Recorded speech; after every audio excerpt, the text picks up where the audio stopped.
I have gone live with no inkling of an idea of what I am going to say, other than this is a driving test with my vest. I need to know how it feels, as well as how it looks on camera. I haven't had a chance to drive around with the vest on since I got it. The weather was poor for it, and I didn't have the right shirt to go with it at a time where I couldn't do what I am doing now. So here I am, looking good. You know, it's a real bummer. It can't be hidden because of who I am and my disposition of being a shirtless guy. Is that well, I've lost my necklace.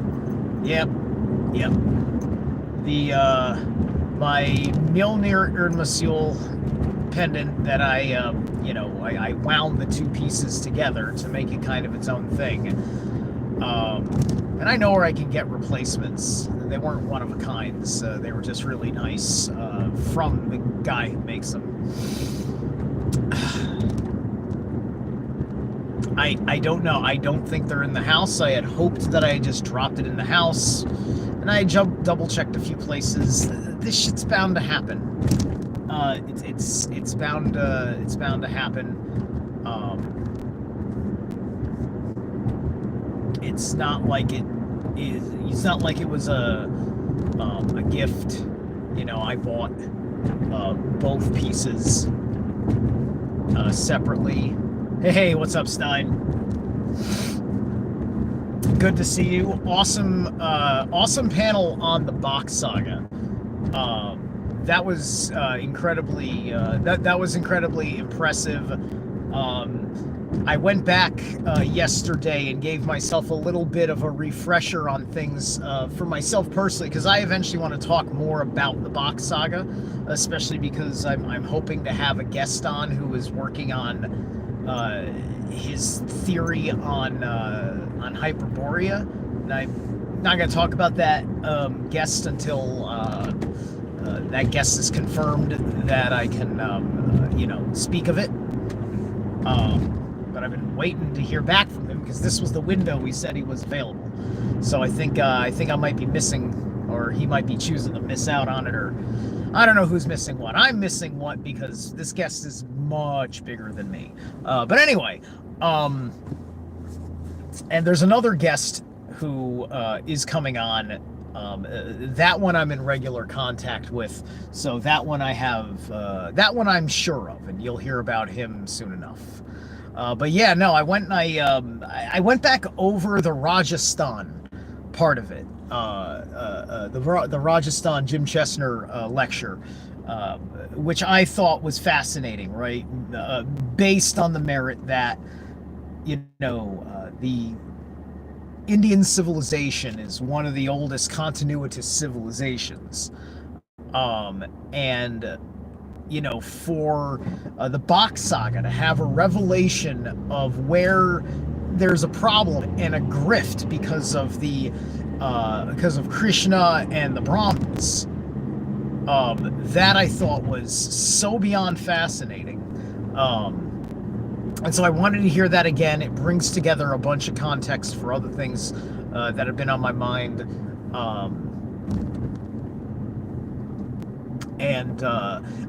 Because by and large, I get it all about before Atlantis or Atlantis, and then it's everything after Atlantis where I just got to go back and review it because because it was after that period of time. That's when we all changed, because the cataclysm had changed our relationship with Udma, because Udma was not traveling the path of the Paradise. So now that Udma is on this path, where we have winters up here, and then more southward, it goes to, of course, what we know as the equator, or the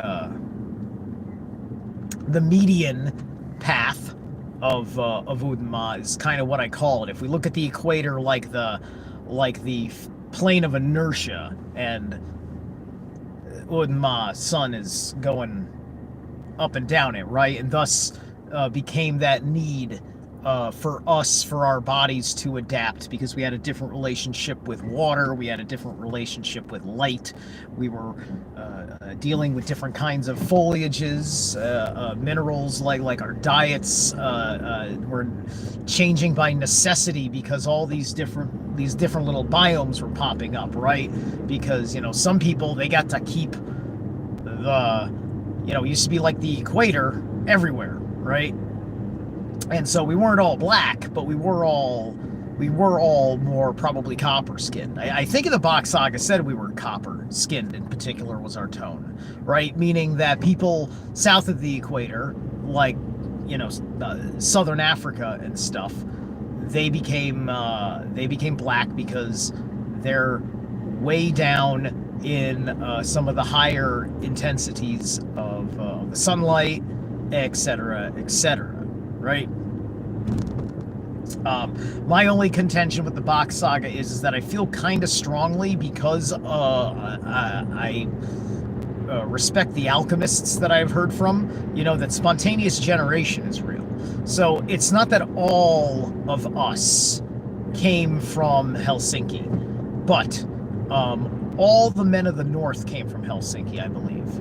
And I believe that there was another origin point that maybe in a similar Bock Saga for different peoples because of their story of spontaneous generation. And it is the scientific mythology. There's a scientific historo-mythology to the Bock Saga, right?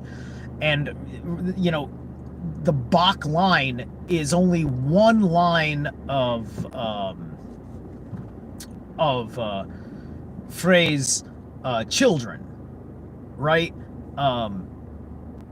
And so I think that there's just going to be more. There's still way more missing, but it is amazing how much hearing the Bock Saga and unlearning and relearning properly some serious aspects of English etymology.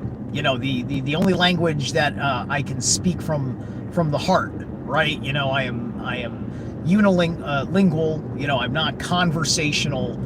I am not natural state with anything.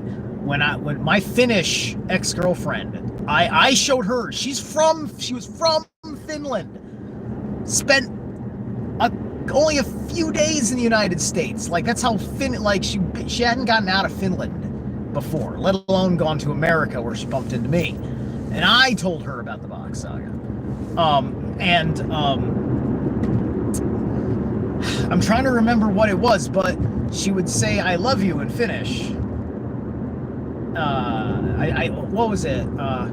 She would say it was either Makisua or Rakasasua, something like that, right? Which was just like, I love you, and then I was saying, I love you too, right? And then at a certain point, she wanted me to just say, I love you in English, because to her ear, it sounded more authentic when I said it as I speak English. And I said, okay, because I wanted to only say, I love you in Finnish, because I was trying to become bilingual in Finnish slowly over time with my relationship with her. That was my aim. I told her that because, I said, I love language, but I'm still only speaking English, and I'd rather just learn Finnish from you, right? That there was definitely a little bit of the romance by the merit of her Finnishness that was very, very appealing. And but there were too many issues, too much going on with me as an American, me as an off-grid minded person, versus her, who just was very good at the ways of the world, knowing how Europe is. And then so just looking at the American facet of living, and then me being the difficult case, because she had to fall in love with a guy she had no idea was like me, that very actually disjointed from all of the programs of the dungeon, if you will. And so I always worried, like, I don't know if she really loves me. She can't possibly love me, right? Because she hasn't gotten to know me like that yet. I don't know, and she's young, right? So how is that supposed to work? She's in her 30s, right? I just turned 44, and that's not really a problem. But what was really a problem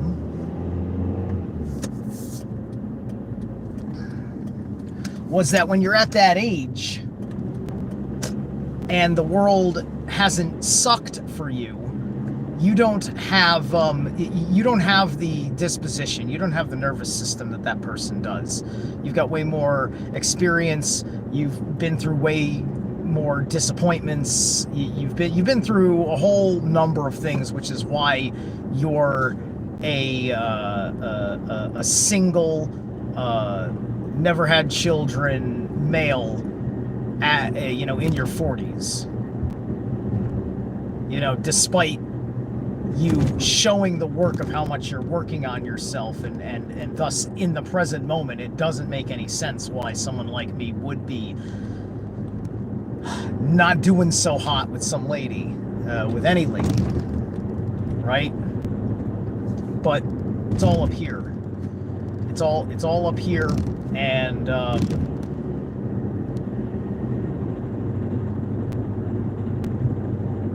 I really should have put myself in a different community a long time ago to not be in this position.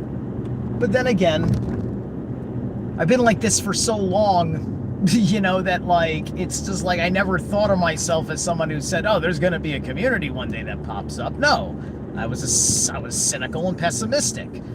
There was no bears back then. There was no Fortean tribe culture back then. There wasn't the Greyhorn pagans back then. None of you guys had figured out that, like, fuck all this shit that happens to be involved with having a really good social credit score. You guys hadn't figured that out yet.